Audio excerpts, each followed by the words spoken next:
Selamat pagi Bapak Ibu Saudara yang dikasihi Tuhan. Mari sama-sama pada pagi hari ini kita luangkan waktu kita untuk menyembah Tuhan. Terima kasih. Hanya Engkau yang mengenal pribadi kami, Tuhan.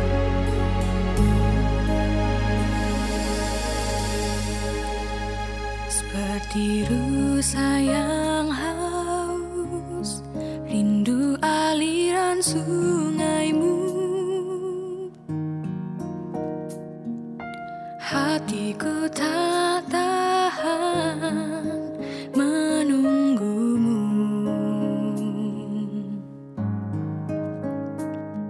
bagai padang gersang menanti datangnya hujan.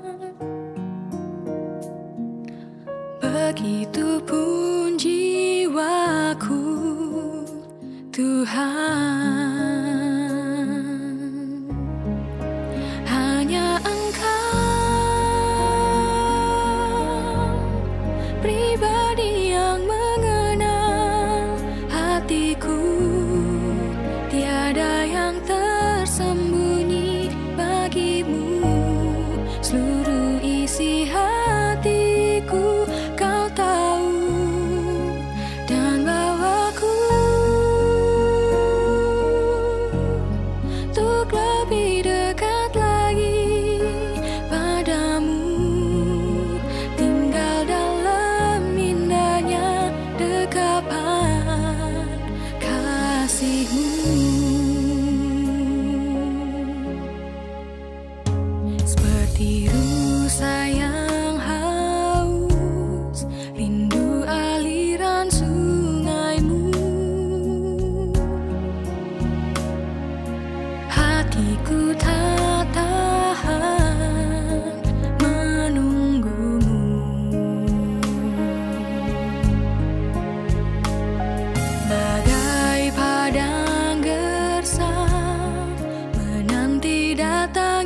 Selamat pagi Bapak Ibu dan saudara sekalian yang dikasihi oleh Tuhan.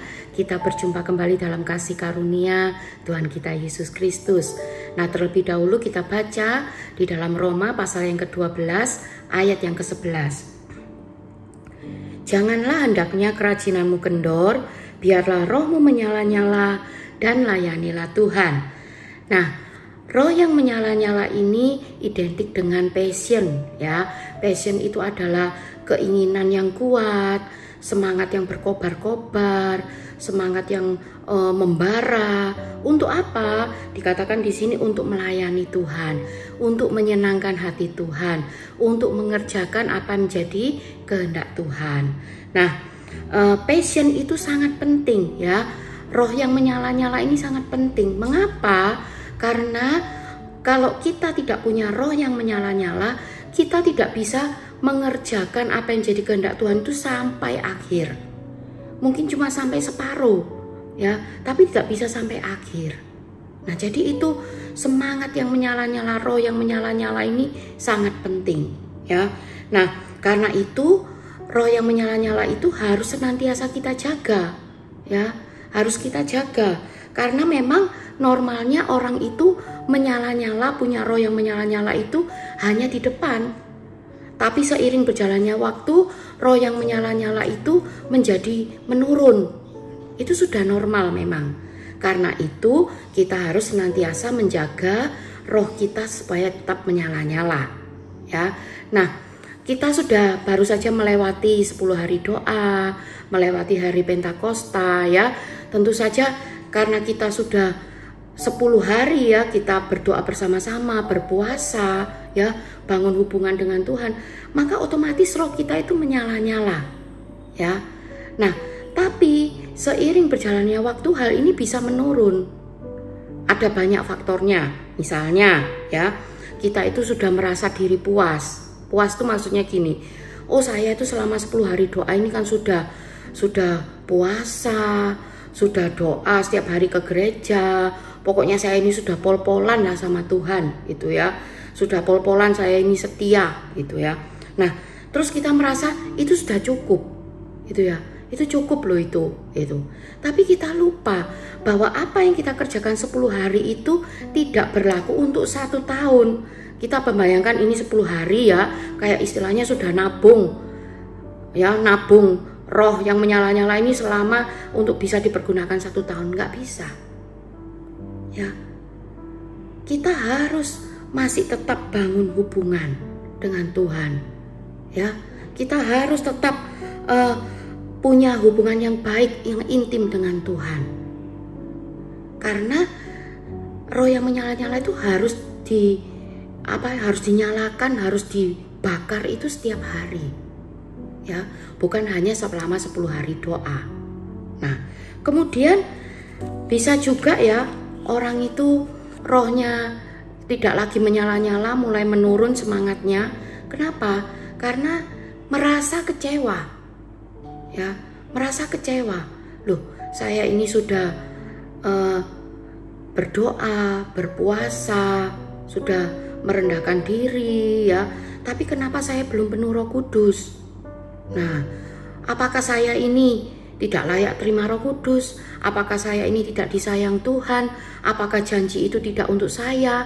Nah, mulai pertanyaan-pertanyaan itu berkembang. Sehingga akhirnya apa? Jadi kecewa. Nah, justru kita harus punya mindset yang berbeda. Kalau belum penuh Roh Kudus selama 10 hari, ayo terus dilanjutkan sampai penuh Roh Kudus. Harus tetap semangat meminta sampai penuh Roh Kudus, karena janji itu untuk semua orang yang mencari, semua orang yang rindu. Ya, jangan malah kendor ya, tapi justru harus lebih semangat lagi supaya apa? Supaya kita terima janji Tuhan itu. Ya. Nah, lalu penghalang yang ketiga ya, bisa jadi kita tidak menyala-nyala lagi, mulai semangat kita kendor itu karena apa? Karena kok habis kita itu semangat, kok malah banyak masalah. Saya makin semangat, makin setia, lah kok malah banyak penderitaan, banyak pergumulan. Nah, saya mau bantu ingatkan pada Bapak Ibu ya. Di dalam Filipi 1 ayat yang ke-29 dikatakan, sebab kepada kamu dikaruniakan bukan saja untuk percaya kepada Kristus, melainkan juga untuk menderita untuk Dia. Ya. Jadi penderitaan itu adalah sebuah kasih karunia yang Tuhan taruh dalam kehidupan kita. Karena lewat penderitaannya kita menjadi satu dengan Kristus. Ya.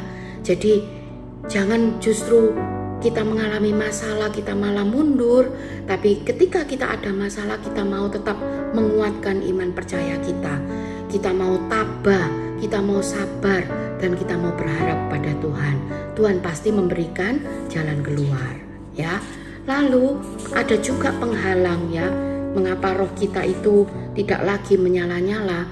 Karena meskipun kita tetap bangun hubungan, ya, bisa saja kita ini tetap saat ini tetap dalam keadaan setia, tiap hari baca Alkitab, tiap hari berdoa, ya.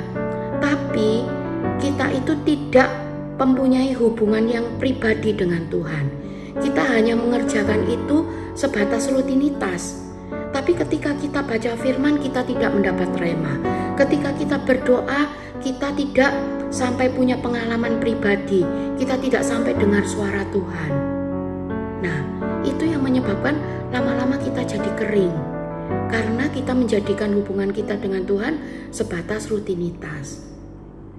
Karena itu mari kita setiap kali beribadah, setiap kali kita membangun hubungan dengan Tuhan, ya, kita tetap berusaha supaya kita itu mempunyai pengalaman pribadi dengan Tuhan, supaya roh kita ini tetap menyala-nyala. Ya, sebagai ayat yang terakhir di dalam Roma 12 ayat yang ke-12 dikatakan, bersukacitalah dalam pengharapan, sabarlah dalam kesesakan, dan bertekunlah dalam doa. Jadi mari kita tetap bersemangat ya di dalam Tuhan, menyala-nyala di dalam Tuhan. Percayalah bahwa ketika kita tetap tinggal di dalam Tuhan, ya, maka Tuhan akan mencurahkan rohnya dan membuat kita mengerti kehendaknya dan melakukan kehendaknya, menjadi pribadi-pribadi yang menyenangkan hati Tuhan. Mari kita sama-sama berdoa. Tuhan Allah Bapa kami mengucap syukur Tuhan, karena Tuhan begitu mengasihi kami sehingga firman ini boleh datang dalam kehidupan kami pada pagi hari ini. Tuhan tolong supaya kami boleh terus menyala-nyala di dalam Tuhan. Roh kami boleh terus berkobar-kobar melayani Tuhan. Sebab kami percaya Tuhan ada upah yang Tuhan sediakan dalam kehidupan kami. Terima kasih Tuhan, terima kasih. Seluruh aktivitas kami pada pagi hari ini, sepanjang hari ini kami serahkan dalam tangan-Mu. Kami yakin dan percaya Tuhan sudah memimpin, menyertai dan memberkati kehidupan kami. Terima kasih Tuhan, kami mengucap syukur hanya di dalam nama Tuhan Yesus Kristus. Haleluya, amin.